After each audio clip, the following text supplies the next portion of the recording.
किसी ने बड़े कमाल की बात कही है कि अगर आपकी समस्या जहाज जितनी विशाल है तो याद रखिए कि प्रभु की कृपा सागर जितनी विशाल है।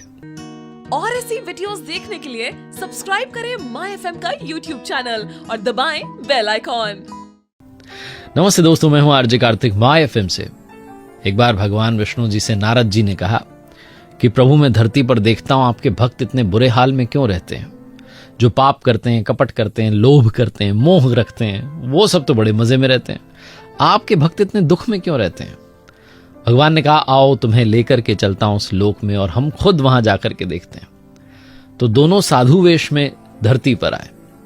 एक सेठ जी के यहां पर गए, जाकर के दरवाजा खटखटाया, आवाज लगाई कि भिक्षा दे दीजिए। वो जो व्यापारी था वो दरवाजे से बाहर आया अपने घर के और चिल्लाने लगा कि तुम दोनों मांगने के लिए आ गए, कोई काम धंधा नहीं है तुम्हारे पास में, भेष बदल के घूमते रहते हो, ये करते हो वो करते हो, बहुत कुछ सुना दिया। वहां से जैसे ही चलने लगे तो नारद जी को लगा कि भगवान इनको अभी श्राप दे देंगे, कह देंगे कि भैया तेरा सब खत्म हो जाए। लेकिन वहां से जब चलने लगे तो भगवान ने तो उसे कह दिया, सेठ को, व्यापारी को, कि तुम्हारा और धंधा फले फूले और पैसा आता रहे।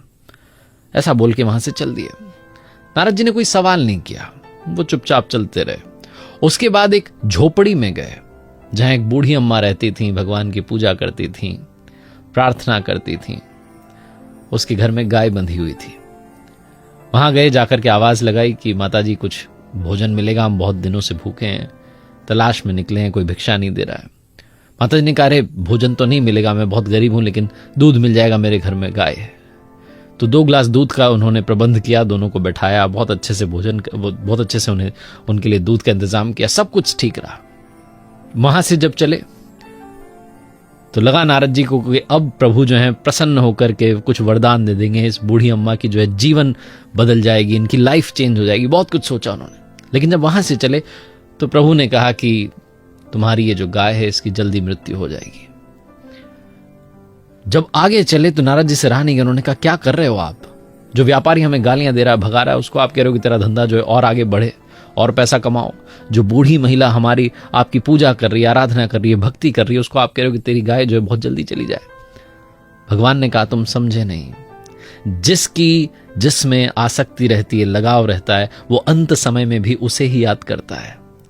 उस व्यापारी का जितना मन है सारा पैसे में लगा हुआ है। मैंने उसे कहा कि तेरा पैसा और बढ़े, ताकि वो यही सोचता रहे और अगले जन्म में जो पैसा पैसा सोच रहा है उस तिजोरी के नीचे सांप बन करके जन्म ले ले। और मैंने बूढ़ी अम्मा को कहा, उन माता जी को कहा कि तुम्हारी गाय बहुत जल्दी चली जाए, क्योंकि जब वो अंत समय में माता जी अपने प्राण त्याग रही होंगी तो उनको गाय की चिंता सताएगी, वो गाय योनि में चली जाएगी। इसलिए मैं उनको नहीं चाहता कि वो गाय बने, मैं चाहता हूं कि वो मेरे धाम में आए, अंत समय में सिर्फ मेरा स्मरण करे। बहुत छोटी सी ये कथा कहानी जिसका सार ये है, जो शास्त्रों में कहा गया है कि अंत समय में मनुष्य जिस चीज का स्मरण कर रहा होता है, जिस बारे में सोच रहा होता है, उसी जगह चला जाता है। तो स्मरण हमेशा प्रभु का करते रहना चाहिए। एक बार फिर से वही बात जो अक्सर आपसे कहता हूं, ऊपर वाले के आशीर्वाद, अपनी मेहनत और अपनों के प्यार के साथ कर दिखाओ कुछ ऐसा कि दुनिया करना चाहे आपके जैसा। याद रखिए अगर आप कुछ अच्छा सुन रहे हैं तो माय एफएम सुन रहे हैं। चलो आज कुछ अच्छा सुनते हैं। ऐसे ही वीडियोस देखने के लिए सब्सक्राइब करें माय एफएम का ऑफिशियल यूट्यूब चैनल। याद रखिए अगर आप कुछ अच्छा सुन रहे हैं तो माय एफएम सुन रहे हैं। चलो आज कुछ अच्छा सुनते हैं।